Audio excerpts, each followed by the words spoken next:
ọ̀rọ̀ yìí ò fẹ́ yé wa mọ́ o. Bàbá Tinubu, àwọn wo gan ló ń gbádùn ìjọba yín níbi tá a bá dé? Àwọn northerner ní àti north nìyín, àwọn Yorùbá ní àti Yorùbá nìyín, àwọn ọmọ Yíbò gan ní ìròyìn pé ní nǹkan tó ṣe kíní tó ṣẹnu bẹ̀ lọ títí. Kọ́rọ̀ mi lè yé yín jàre. Senator Rabiu Musa Kankaso, the 2023 presidential candidate of the New Nigeria People's Party, NNPP, has accused President Bola Tinubu's administration of marginalizing northern Nigeria in the allocation of national resources. Ẹ gbà mí. Tinubu marginalize àwọn northerner. Bẹ́ẹ̀ ni ilẹ̀ Yorùbá ò gbádùn bàbá Tinubu bọ̀ ibẹ̀ yẹn ní kọ́kọ́ ni mò ń lọ. Bàbá Múríkì Akíntọ́lá wọ́n ti fọ̀rọ̀ síta o, wọ́n ti fọ̀n síta o, wọ́n tún pẹrẹpẹrẹ ọ̀rọ̀. Ìwọ gan ní láti fetí ẹ̀ gbọ́ wá gbọ́. Ààrẹ Bọ́lá Ahmed Tinubu ti gbàgbé àwa mùsùlùmí tó wà ní gúúsù tó wà nílẹ̀ Yorùbá. Àbí torí pé bóyá ní mùsùlùmí ni wọ́n wà ní àtìgbàkejì àti ìpàrẹ́. ẹ̀ṣẹ̀ ló fà á. Bó jẹ́ yẹn ló fà á bí ó sì jẹ́ yẹn ṣùgbọ́n ohun tó ń ṣẹlẹ̀ nìyẹn. À ń gbọ́ àwọn tí mùsùlùmí àwọn tí wọ́n ní orúkọ mùsùlùmí tí ààrẹ ń yàn ó tó jẹ́ Yorùbá ṣùgbọ́n tí wọ́n ti kúrò ní Islam tí ò kì í ṣe mùsùlùmí. Tí wọ́n tó ń ṣojúlówó mùsùlùmí tí àjẹ lè súnmọ́ wọn táwọn náà ò dẹ̀ wọ́n tó jẹ́ pé church ni wọ́n ń ṣe aṣojú wọn. Àwọn náà mọ̀ pé church làwọn ń lọ. Ó ṣe wá ní báyìí kí lọ́nà àbáyọ sà? Ọ̀nà àbáyọ ni pé kíjọba gbọ́ kí ààrẹ Bọ́lá Ahmed Tinubu àkànbí ọmọ olódòdẹ ó fetí ara rẹ̀ gbọ́. Bàbá lè jẹ́ fún wa ẹ̀yin làárẹ̀ ṣùgbọ́n ẹ gbọ́dọ̀ gbàgbé àwa ọmọ yín. Mùsùlùmí sì ní ẹ gbọ́dọ̀ gbàgbé àwa mùsùlùmí. Àwa ní kẹ́ ẹ gbàgbé kìrìsìtẹ́nì o. Àwa mùsùlùmí àkíwúrú wà báyẹn. Ẹ rántí kìrìsìtẹ́nì, ẹ rántí mùsùlùmí. Báwo ló ṣe jẹ́ pé mùsùlùmí ní kìrìsìtẹ́nì nìkan lẹ́ẹ̀ máa gbé àwọn ipò fún? Ẹ wá gbàgbé àwọn mùsùlùmí gidi. Àwọn mùsùlùmí tó ti kúrò ní mùsùlùmí ẹ tó wá yàn wọ́n ní mínísítà chairman agency. Ẹ sì wá tẹ́ bá máa gbórúkọ wọn jáde, ẹ wá gbórúkọ mùsùlùmí wọn jáde wípé ti yan mùsùlùmí. Ìyànjẹ pátápátá tó tóbi ni. A sì kọ irú ẹ̀ àmọ́ ipò tẹ́ kọ sí wa àtẹ̀gbẹ́ tẹ́ kọ sí wa kò jẹ́ ká lè jáde pé à ń sọ̀rọ̀ tí ò dáa torí a gbọ́dọ̀ sọ̀rọ̀ tí ò dáa sí ara wa. Ìjọba yín a sì gbọ́dọ̀ ṣàdúrà pé kíjọba ó ṣubú nítorí pé ìjọba yín ìjọba wa ni ṣùgbọ́n inú wa ò dùn, inú àwa mùsùlùmí ò dùn. Bí wọ́n ṣe ń sọ lẹ́kọ̀ọ́ ni wọ́n ń sọ nìbàdàn, bí wọ́n ṣe ń sọ ní Oǹdó ni wọ́n ń sọ lẹ́kìtì láwọn mùsùlùmí. Tẹ́nikẹ́ni bá sọ nǹkan míì fún yín irọ́ ni wọ́n ń pa o. Òdodo tó wà ń bẹ̀ lásọ. Àwa ti bí àwọn Yorùbá nation, àwọn tí wọ́n ń gbàjàgbara Yorùbá nation. Ọ̀jọ̀gbọ́n Banji Akíntóyè àti bí àwọn méjèèjì la bí. A sọ̀rọ̀ jáde nínú ìwé ni. Gbogbo wọn náà wọ́n sì rí kà. A sì rí pé wọ́n rí kà. Nítorí pé ńgbà tá a sọ̀rọ̀ jáde, a sọ wípé ẹ̀yin Yorùbá tẹ́ ní ẹ fẹ́ lọ dá dúró, ẹ fẹ́ dá ilẹ̀ Yorùbá sílẹ̀. Kí ni ètò tẹ́ fẹ́ ṣe fún àwa tá a jẹ́ mùsùlùmí nílẹ̀ Yorùbá? Ṣé tẹ́ bá ya lọ, ṣé ẹ ní máa gba ìjáàbù lórí àwọn obìnrin wa? Ẹ ní takú pé obìnrin wa ọmọ wa gbọ́dọ̀ lo ìjáàbù ní hospital? Ẹ ní sọ iléèwé di iléèwé kìrìsìtẹ́nì nìkan? Ẹ ní àti bẹ́ẹ̀ bẹ́ẹ̀ lọ àti bẹ́ẹ̀ bẹ́ẹ̀ lọ. Ẹ̀tọ́ mùsùlùmí tí ẹ ní fi dùn wá. Èyí béèrè. Bẹ́ẹ̀ ni a sì gba ìdáhùn kan. Ẹni tó jẹ́ agbódegbà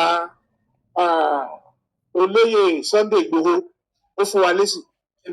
Ohun tó wí ni pé ní gbogbo ń tá ń béèrè yẹn àti sẹ̀ríà àti kinní kan pé àwọn mùsùlùmí wọn ní problem, àwọn ò bá ẹnì kankan jà, ṣùgbọ́n agbódegbà rẹ̀ ló sọ̀rọ̀ yẹn bíi PA àbí ẹni tó ń tẹ̀lé. Sunday olóyè mi ìrántí ó wà nínú ìwé kan, ó wà nínú ìwé ìròyìn ta ní nípamọ́ ni. Olóyè Sunday Igboho fúnra ẹ̀ gan kọ́ ló dáhùn. Ọ̀jọ̀gbọ́n Bánjí Akíntóyè náà kọ́ ló dáhùn. Ìyẹn ò tiẹ̀ tí ì fún wa lésì. Àwọn tó dẹ̀ ń ṣe polongo Yorùbá Nation àwọn kan náà dá wa lóhùn. Ṣùgbọ́n tí a rí ó kọ wa lóminú. Bàbá Múríkà Akíntọ́lá ẹ pẹ̀lẹ́ sà ẹ lẹ́ sà àlàyé yín yẹn yé wa díẹ̀. Bàbá Tinubu gbé yín gógó ẹ máa lawọ yín kẹ máa fomi lò ọ̀tẹ̀ ò dáa àbòsí ò lérè. Ìbájẹ́ wípé àjọ pawọ́pọ̀ nígbà yẹn tí gbogbo wa jọ ń pariwo ni tá a jọ gbà fúnra wa bóyá àbá má bára wa níbi tá a bára wa ẹ wá múra yín ẹ̀yin tó jẹ́ ẹ wá ìsìn ilẹ̀ mọ̀ pọ́mọ Yorùbá pọ́nbélé ni yín ẹ wá torí ẹ̀sìn ẹ bà nǹkan jẹ́ ẹ wá kẹ̀yìn ara yín ẹ kóra yín jọ ẹ wá bẹ̀rẹ̀ sí ní gbógun ti gbogbo nǹkan ilẹ̀ Yorùbá àtọmọ Yorùbá nítorí pé ń ṣẹ̀sìn mùsùlùmí ẹ̀yin náà máa gbọ́rọ̀ lẹ́nu yín ẹ yo bàbá Tinubu àwọn muslim tí wọ́n appoint fún post àwọn muslim tí wọ́n ti kúrò tí wọ́n jẹ́ Christian ni wọ́n ń ṣe nísìnyí ṣùgbọ́n tí wọ́n remain orúkọ muslim wọn àwọn ni bàbá Tinubu tún kó sí post kò tún ṣe ẹ̀yin mùsùlùmí original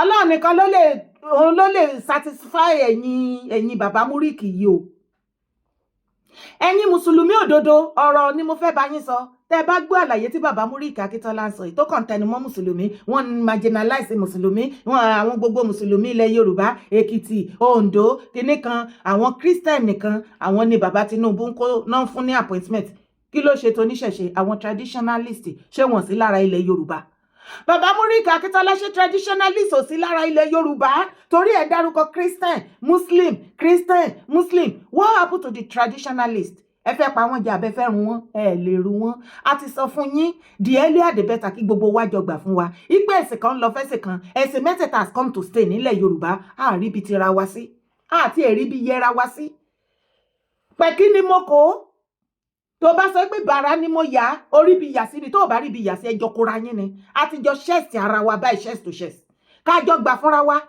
ká gbé ọ̀rọ̀ Kristẹni mùsùlùmí ni oníṣẹ̀ṣe ni ká jọ gbé ẹ̀sìn sẹ́gbẹ̀ẹ́ kan báyìí kí gbogbo wa jọ pawọ́pọ̀ pé yes original ọmọkọ ilẹ̀ Yorùbá ni wá ìtẹ̀síwájú ilẹ̀ bàbá wa ni kó kọ́kọ́ jẹ wá lógún that should be our number one priority before ká tó máa sọ wípé ẹ̀sìn nínú gbogbo rògbòdìyàn tẹ́ sọjọ síbí iná báyìí sìn ọ̀rọ̀ ẹ̀sìn yẹn náà lẹ ṣì ń jà fún ẹ sọ ní sọ wípé ẹ ń jà fún àwọn ọmọ àwọn èèyàn àwọn másìsì wọ́n náà marginalize ẹ̀yin mùsùlùmí bàbá Tinubu jèrè bàbá Tinubu after the muslim ticket ṣe bẹ́ẹ̀ rò ṣe bí géèmù lẹ́ta débẹ̀ abẹ́rò wípé president Bola Ahmed Tinubu ò mọ̀ wípé géèmù lẹ́ta fóun tẹ́ gbé muslim ticket tẹ́ gbé sí wọn lọ́wọ́ tẹ́ gbé lé wọn lọ́wọ́ ẹ rò wípé ti sokùn sí wọn lẹ́sẹ̀ pé gbogbo nǹkan tẹ́ bá ti fẹ́ bẹ́ẹ̀ òun náà máa ṣe ẹ máa láwọ yín kẹ́ máa fomi lónàá òun ló ti wà ń bẹ̀ yín ó ti di kánná jẹ́gbọ́n sí yín lọ́rùn góńgó ọmọ bóyá ACC kò rí ti yín rò ohun tó máa ṣe wà nú ẹ̀ so kò tún ṣe àwọn mùsùlùmí tó tún fún ní pọ́ọ̀sì wọn tún ṣe mùsùlùmí mọ́ wọn kàn ń jorúkọ mùsùlùmí ni ẹ máa wà òkè nínú gbogbo àlàyé tẹ́ ṣe yìí báyìí ọ̀nà owó lẹ́gbàá tẹ́ fi ń fẹ́ ìtẹ̀síwájú ilẹ̀ Yorùbá tẹ́ ń claim ipò òríjìnà ọmọ Yorùbá nìyí ṣé ẹ ń rawọ́ ẹ̀bẹ̀ sí bàbá Tinubu wípé ẹ má jẹ́ kébi pa àwọn másìsì ẹ jẹ́ kí ẹkọ́nọ́mì yín wà òkè ẹ jẹ́ kí Nàìjíríà wà òkè ẹ jẹ́ kí iṣẹ́ wà kówó wà kó ń jẹ kó ṣì ṣé àlàyé tẹ́ ń ṣe ń bí nìyẹn ìjẹsìn náà lẹ sì tún yìí ń jà wọ́n ti fi ṣe ẹ̀yìn bàbá àwọn yìí ṣùgbọ́n tẹ́bẹ́ sọ wípé ẹ̀ ní gbọ́ àwa gan ò ní gbà ẹ ti ẹ̀ dúró náà wọ́n ní tí wọ́n bá invite yín àwọn bàbá Akíntóyè bá invite yín fún round table lórí ọ̀rọ̀ Yorùbá nation ẹ ti ready láti wá hallelujah hallelujah o Olúwa ṣeun fídíò yẹn ò tí ì tán o ẹ tún wá gbọ́. àwa ti bí àwọn Yorùbá nation àwọn tí wọ́n ń jàjàgbara Yorùbá nation ọ̀jọ̀gbọ́n Bánjí Akíntóyè àti bí àwọn méjèèjì la bí a sọ̀rọ̀ jáde nínú ìwé ni gbogbo wọn náà wọ́n sì rí ká a sì rí pé wọ́n rí kà nítorí pé ńgbà tá a sọ̀rọ̀ jáde a sọ wípé ẹ̀yin Yorùbá tẹ́ ní ẹ fẹ́ lọ dá dúró ẹ fẹ́ dá ilẹ̀ Yorùbá sílẹ̀ kí ni ètò tẹ́ fẹ́ ṣe fún àwa tá a jẹ́ mùsùlùmí nílẹ̀ Yorùbá ṣé tẹ́ bá ya lọ ṣé ẹ ní máa gba ìjáàbù lórí àwọn obìnrin wa, ẹ ní takú pé obìnrin wa ò gbọ́dọ̀ lo ọmọ wa ò gbọ́dọ̀ lo ìjáàbù ní hospital, ẹ ní sọ iléèwé di iléèwé kìrìsìtẹ́nì nìkan, ẹ ní àti bẹ́ẹ̀ bẹ́ẹ̀ lọ àti bẹ́ẹ̀ bẹ́ẹ̀ lọ. ẹ̀tọ́ mùsùlùmí tí ẹ ní fi dùn wá èyí béèrè bẹ́ẹ̀ ni a sì gba ìdáhùn kan. Ẹni tó jẹ́ agbódegbà olóyè Sunday Igboho ó fún wa lésì. Ohun tó wí ni pé ó ní gbogbo ohun tá ń béèrè yẹn àti sẹ̀ríà àti kìnní kan pé àwọn mùsùlùmí wọn ní problem, àwọn ò bá ẹnì kankan jà, ṣùgbọ́n agbódegbà rẹ̀ ló sọ̀rọ̀ yẹn bíi PA àbí ẹni tó ń tẹ̀lé. Sunday olóyè mi ìrántí ó wà nínú ìwé kan, ó wà nínú ìwé ìròyìn ta ní ìpamọ́ ni. Olóyè Sunday Igboho fúnra ẹ̀gbọ́n kọ́ ló dáhùn, ọ̀jọ̀gbọ́n Bánjí Akíntóyè náà kọ́ ló dáhùn, ìyẹn ò tiẹ̀ tí ì fún wa lésì. Àwọn tó dẹ̀ ń ṣe polongo Yorùbá nation àwọn kan náà dá wa lóhùn, ṣùgbọ́n tí a rí ó kọ wa lóminú. mẹ́hàn bàbá Múríkì lẹ́nu yín gbogbo ọmọ ìran mi ẹgbẹ́ mi o. So original diluted ọmọ kan ni yín, ẹ sì gbàgbé àṣà. Ìgbà tẹ́ ìgbàgbé àṣà, kí ló dé tẹ́ ẹ̀ pa àṣà ilẹ̀ Yorùbá mọ́lẹ̀? Tẹ́ wá ń fọ́ọ̀sì àṣà Saudi lé wa lórí, tẹ́ ní ká máa behave like bí ara Saudi. Ṣé ojúlówó ọmọ kankan á máa hùwà tí ẹ̀yin fanatic Muslim yìí ń hù? Ẹ̀yin Múríkì Akíntọ́lá, ẹ̀yin Mufti Ìwó, ẹ̀yin Rashidi Abdulrasheed tó ta fi dúró níwò, gbogbo yín tẹ́ bẹ̀rẹ̀ sí ní kógun ja àṣà ìṣe everything about Yorùbá all in the name pé ẹ ń wá ojú rere àwọn Arábì. Wọn ò sì rán yín. Gbogbo nǹkan tẹ́ ń ṣe tẹ́ ń dá lára, wọn ò rán yín kẹ́ lọ ṣe. Ẹ kàn mọ̀ọ́mọ̀ ń ṣe rádaràdá ni. Ṣojú yín ò ti wá bọ́sìn, ó dẹ̀ para yín ti ń balẹ̀, ó dẹ̀ pé géèmù yẹn ti fẹ́ máa yé yín, ó dẹ̀ pé ti ń rí wípé gbogbo kìràkìtà yín kò síbi tó ń lọ. Ẹ wá ń gbé Yorùbá nation ní condition, ẹni tí wọ́n bá ti máa gbà, tí wọ́n bá ti máa gbà wípé tá a bá ti jọ fọwọ́sowọ́pọ̀ tá a gba Yorùbá land o, wọ́n ní láti fàyè gba mùsùlùmí láti máa lo ìjáàbù ní school, wọ́n ní láti fàyè gba ṣàríà.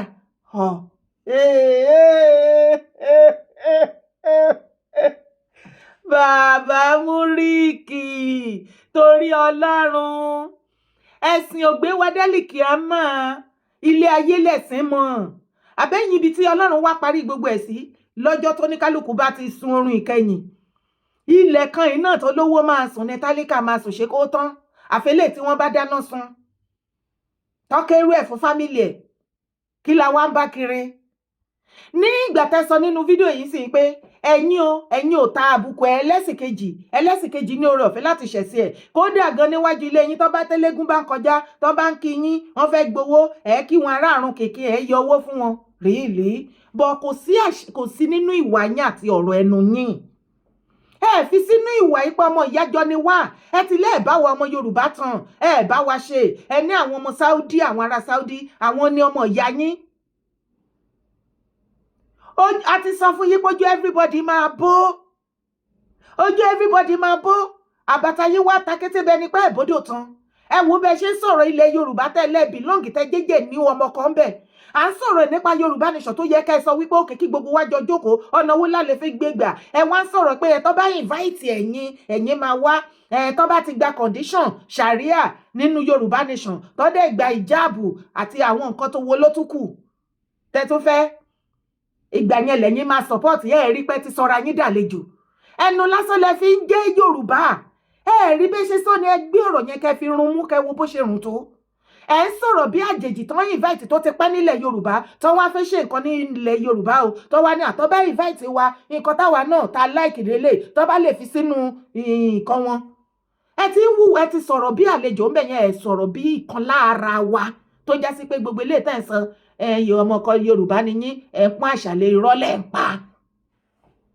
ẹ kàn mọ̀ọ́mọ̀ sọ láti wojú rere wa nìkan lè sọ wípé ara wa ṣì ni yín, ẹ ti fẹnu ara yín sọ by their fruit ye shall know them. Nípa ọ̀rọ̀ ẹnu yín àti wa yín ẹ ti jẹ́ ká mọ̀ wípé ẹ bá wa tán, ẹ lè máa jórúkọ Yorùbá, ẹ lè máa gbọ́mọ ilẹ̀ Yorùbá, ṣùgbọ́n àwọn Saudi, àwọn ará Saudi ni fámìlì yín tó já sí wípé bọ́mọ Saudi bá dúró báyìí tọmọ Yorùbá dúró báyìí tí ikú bá fẹ́ pàkan náà àwọn méjèèjì tó bá ní kẹ́ sèfì kan ọmọ Saudi lẹ máa sèfì.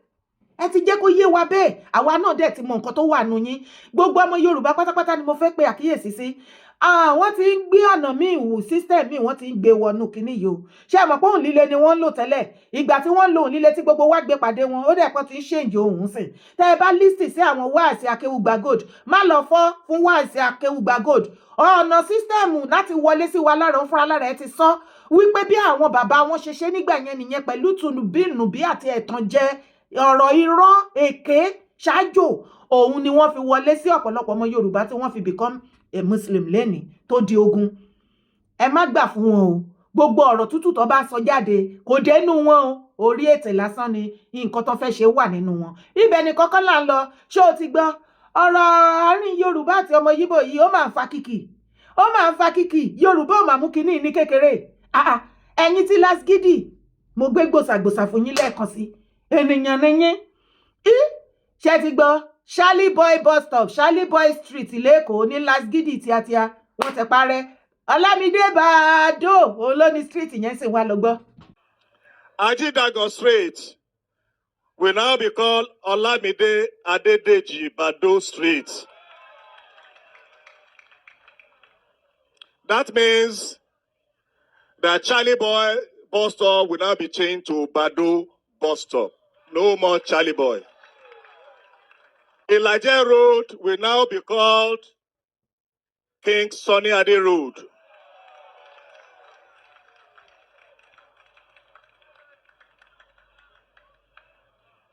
Ajidago Street will now be called Olamide Adedeji Bado Street. That means that Charlie Boy bus stop will now be changed to Bado bus stop. No more Charlie Boy.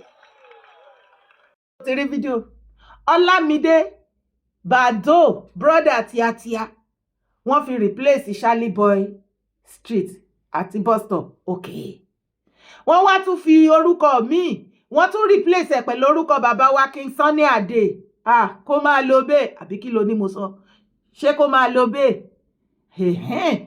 Gbogbo ẹ̀yin gómìnà wa tó kù ní gbogbo state of ilẹ̀ Yorùbá ní orílẹ̀-èdè ilẹ̀ Yorùbá wa ẹ jọ̀ọ́ gbogbo nǹkan tí gọ́vnà Jídé Sanwó-Olú ṣe lẹ́kọ̀ọ́ yìí ẹ̀yin náà ẹ máa gbé ìgbésẹ̀. Bẹ́ẹ̀ ni wọ́n ti sún wa kan gírí ní ṣèbí jẹ́jẹ́ wa la jókòó. Ẹ wo iye ọdún tó ti kàn wá ń kó tó ti ń rún wa lórí ilẹ̀ bàbá wa tàdé mú mọ́ra. Ọ̀rọ̀ yẹn ẹ rí pé ó fẹ́ máa farajọ ọ̀rọ̀ àwọn oníṣẹ̀ṣe àti mùsùlùmí. Ẹ wo iye ọdún tí àwọn mùsùlùmí tí wọ́n ti ń kógun ti àwọn oníṣẹ̀ṣe.